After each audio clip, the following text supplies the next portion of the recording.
हरिद्वार के रिहायशी इलाके में दिन दहाड़े हुई 5 करोड़ की लूट के मामले में हरिद्वार सांसद त्रिवेंद्र सिंह रावत ने बड़ा बयान दे दिया है।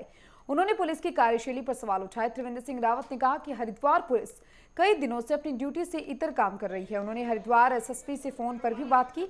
एसएसपी ने मामले का खुलासा जल्द करने और आरोपियों को गिरफ्तार करने की बात भी कही है। आपको बता दें कि हरिद्वार के रानीपुर मोड़ इलाके के ज्वेलरी के शोरूम में दिन दहाड़े बदमाशों ने लूट की वारदात को अंजाम दिया और ये पूरी वारदात सीसीटीवी कैमरे में कैद हो गई। बताया जा रहा है कि 5 से 6 नकाबपोश बदमाश ज्वेलरी के शोरूम में घुसे और मिर्च स्प्रे का इस्तेमाल कर 5 करोड़ रुपए के सोने चांदी के गहने लूटकर फरार हो गए। वारदात के वक्त बदमाशों ने फायरिंग भी की। ज्वेलरी की दुकान में हुई लूट की वारदात सीसीटीवी कैमरे में कैद हो गई और वारदात की सूचना पर मौके पर पहुंची पुलिस मामले की जांच में जुटी है। त्रिवेंद्र रावत जी, आपने अभी मसूरी में एक प्रेस में कहा था कि उत्तराखंड में कानून व्यवस्था लचर है, अपराधी बेखौफ है, और आज ही हरिद्वार में एक बड़ी डकैती हुई है।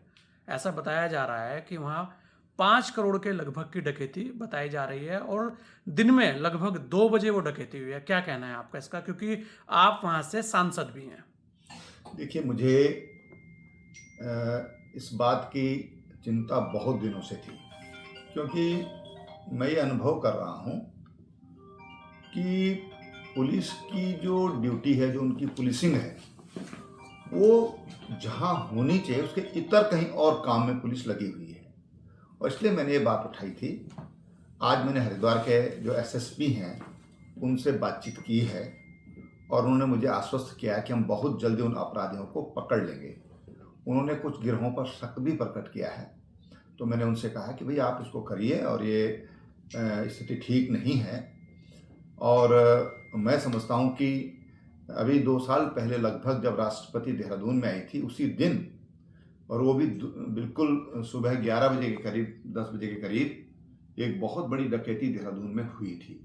उसमें जो अखबारों के माध्यम से मीडिया में जो खबर आई थी, वो भी कई करोड़ रुपए की डकैती बताई गई। तो इस तरह की दिन दोपहर और इस तरह की घटनाएं होना, ये उत्तराखंड के लिए हमारे लिए काफ़ी चिंता का विषय है। और इसलिए मैं हमेशा कहता हूं कि पुलिस को बहुत सतर्क रहने की ज़रूरत है। अगर पुलिस सतर्क रहती तो दिन में 2 बजे हादसा होता है और हरिद्वार से निकलने के बहुत सारे रास्ते नहीं हैं, तो उनको हम कहीं ना कहीं उनको पकड़ सकते थे। त्रिवेंद्र रावत जी, आपको क्या लगता है कि क्योंकि हरिद्वार जैसी जगह है या देवभूमि में अगर हम बात करें तो अपराधी आजकल जो एक यहाँ पर आकर रुकने लगा है, इस बात को लेकर लगातार आवाज उठती रही है कि उत्तराखंड जो है वो अपराधियों की शरण स्थली बन गया है। क्योंकि जैसे उत्तर प्रदेश के अंदर सख्त और कड़ी कार्रवाई हुई तो उसने सोचा कि कम से कम चलिए हम उत्तराखंड की तरफ को चलते हैं। तो इसे लेकर आप क्या सलाह देंगे, क्या कहेंगे कि कैसे इन पर काबू पाया जा सकता है? पहली बात तो ये है कि पुलिस का खौफ होना चाहिए गुंडे बदमाशों पर। कहते हैं कि जो सज्जन लोग हैं उनको लगना चाहिए कि पुलिस हमारी संरक्षक है, और जो गुंडे बदमाश डकैत किस्म के लोग हैं, माफिया किस्म के लोग हैं, उनके दिमाग में खौफ होना चाहिए कि अगर उत्तराखंड में हम घुसे तो हम वहां से वापस नहीं लौटेंगे। ये उनके दिमाग में ये भय होना चाहिए। ये काम पुलिस को करना पड़ेगा, जिसकी मुझे जरूरत महसूस होती है।